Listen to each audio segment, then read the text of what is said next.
વિજાપુર નજીક માર્ગ અકસ્માતમાં યુવાનનું મોત, એક ગંભીર, અજાણ્યો પિકઅપ ચાલક ફરાર.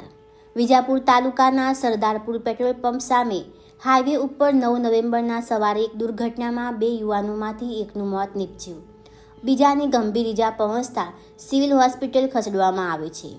અકસ્માત બાદ ટક્કર મારનાર પિકઅપ ડાલાનો ચાલક વાહન સાથે ફરાર થઈ ગયો હોવાનું પ્રાથમિક માહિતીમાં જાણવા મળ્યું છે.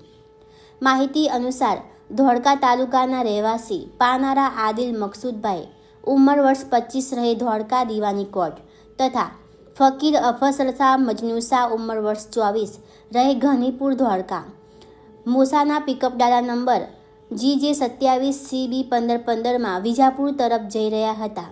સવારે આશરે 10:30 વાગ્યાના સમયે સરદારપુર પેટ્રોલ પંપ આગળ હાઈવે રોડ ઉપર એક અજાણ્યો પિકઅપ ડાલાનો ચાલક પોતાના વાહનને પૂર ઝડપે અને બેદરકારીપૂર્વક હંકારી લાવ્યો. એમના વાહનને ટક્કર મારતા અકસ્માત સર્જાયો. અકસ્માતમાં ફકીર અફસરશા મજનુશાનું ઘટનાસ્થળે મોત નીપજ્યું, જ્યારે પાનારા આદિલને ગંભીર હાલતમાં વિજાપુર સિવિલ હોસ્પિટલમાં ખસેડવામાં આવ્યા હતા. ટક્કર બાદ પિકઅપ ડાલાનો અજાણ્યો ચાલક વાહન લઈને ફરાર થઈ ગયો હતો.